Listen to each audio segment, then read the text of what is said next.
She was 14 years old.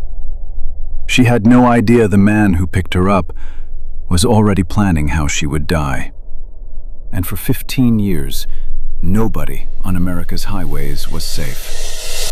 Every single day, millions of Americans hit the road. Hitchhikers, runaways, young couples with nowhere to go and nowhere to be. For most of them, a ride from a friendly trucker is just a lucky break. But somewhere out there, on the same interstate system that connects this entire country, one man had turned the back of his truck into something no one was supposed to survive. For over a decade, women were disappearing along America's major interstates, 110, 140, 120. Their bodies turning up in fields, ditches, and desert scrubland. No witnesses, no connections, different states, different jurisdictions. Investigators noticed something strange. Every missing woman had one thing in common. They were last seen near truck stops. But because the crimes crossed so many state lines, no single department was putting the pattern together. And then there was the photo. A photograph that would eventually become one of the most haunting images in American true crime history. A 14-year-old girl in a barn she didn't know would be her grave, staring directly into the camera of the man about to kill her. The question wasn't just who took that photo. The question was, how many other photos were there? Robert Ben Rhoades looked like any other long-haul trucker. Born in Council Bluffs, Iowa, dishonorably discharged from the Marines, 3 failed marriages. By the mid-1970s, he was crisscrossing America in an 18-wheeler, hauling freight, logging miles, and living almost entirely on the road. But somewhere between the highway exits and the way stations, Rhoades had built something inside that truck. The sleeper cab had been converted. Hooks, handcuffs, restraints, alligator clips, whips, a horse bridle. It wasn't just a place to sleep. It was a mobile torture chamber. Patricia Walsh and Douglas Ziskowski were newlyweds, 24 and 26 years old, from Seattle, Washington. Young, in love, hitchhiking south to spread their faith. When Rhoades offered them a ride in November of 1989, they had no reason to say no. Minutes after they climbed in, Douglas was dead, shot in the head, his body dumped along Interstate 10 in Ozona, Texas. And Patricia? Patricia would survive for another week, trapped in the back of that truck, before her body was discarded in the Utah desert like she was nothing. Her remains went unidentified for 13 years. 2 months later, Rhoades was still driving, still hunting. Regina K. Walters was 14 years old. She had run away from home with her 18-year-old boyfriend, Ricky Lee Jones, the two of them dreaming of a new life somewhere far from Pasadena, Texas. When Rhoades picked them up near Houston, Ricky never even made it out of the state. His remains were found shot in the head, dumped near Harleton. But Regina, Rhoades kept for weeks. He documented it, photographed it, her hair growing back in stages, her eyes hollowed out with fear. And in the final photo, the one that would eventually break this case wide open, Regina Walters stands in a dark barn in Illinois in a black dress and heels Rhoades had put on her, staring into the camera. She was strangled to death shortly after that picture was taken. Her body was found by a farmer on September 29, 1990, in a loft in Greenville, Illinois. She was 14 years old. Here's where the story takes a turn that still makes investigators furious to this day. In early 1990, before Regina's body was even found, Rhoades had already been caught. He kidnapped an 18-year-old woman named Shayna Holtz and held her in his truck for 2 weeks, raping and torturing her. She escaped. She went to police. And then she dropped the charges. Terrified, certain no one would believe her word against his, she told investigators, "I don't see any good in filing charges. It's just going to be my word against his."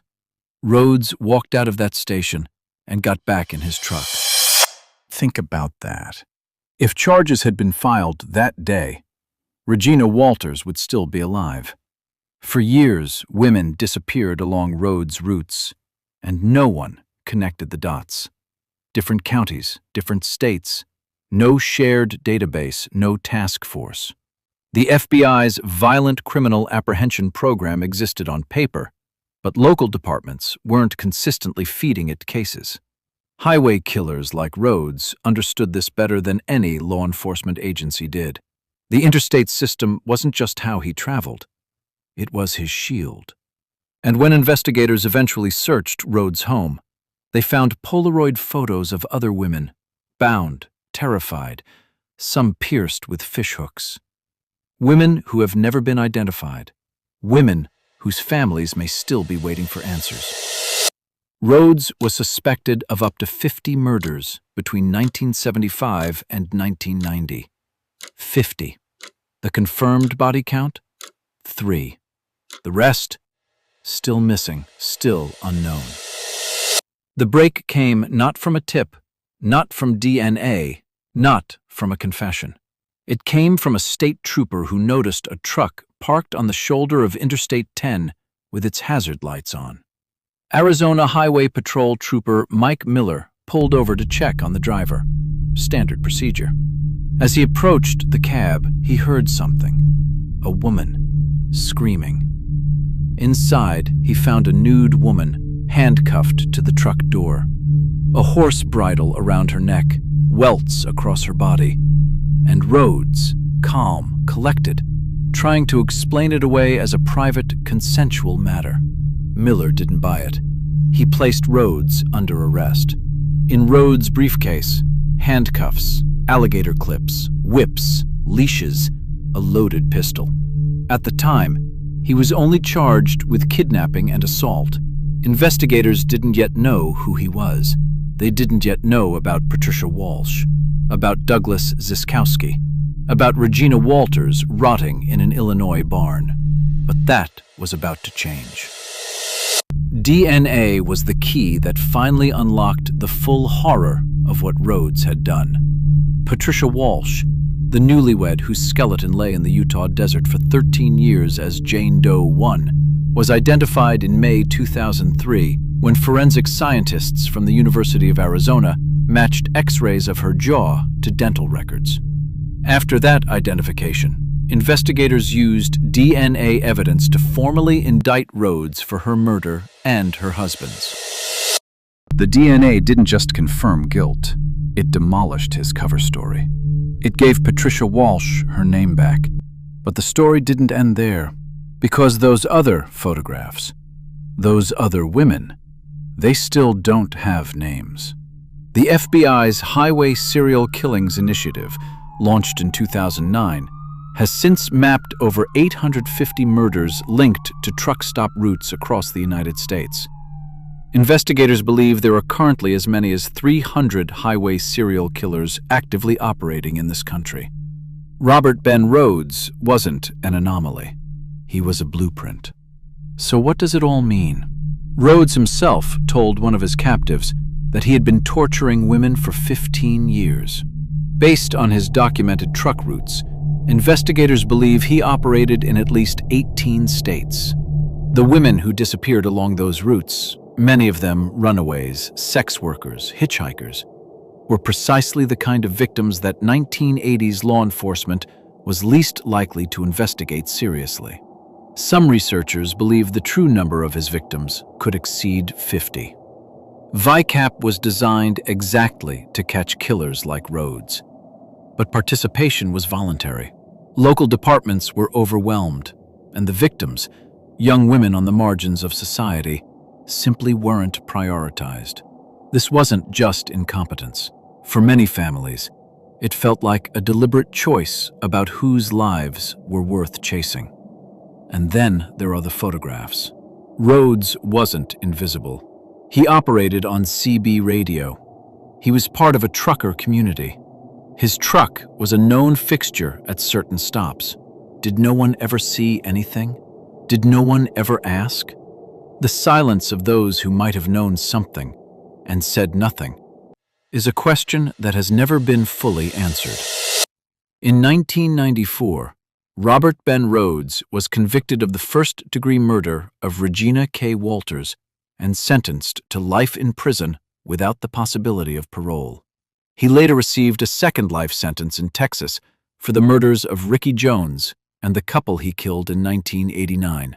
He is currently incarcerated at the maximum security Menard Correctional Center in Chester, Illinois. He has shown no remorse.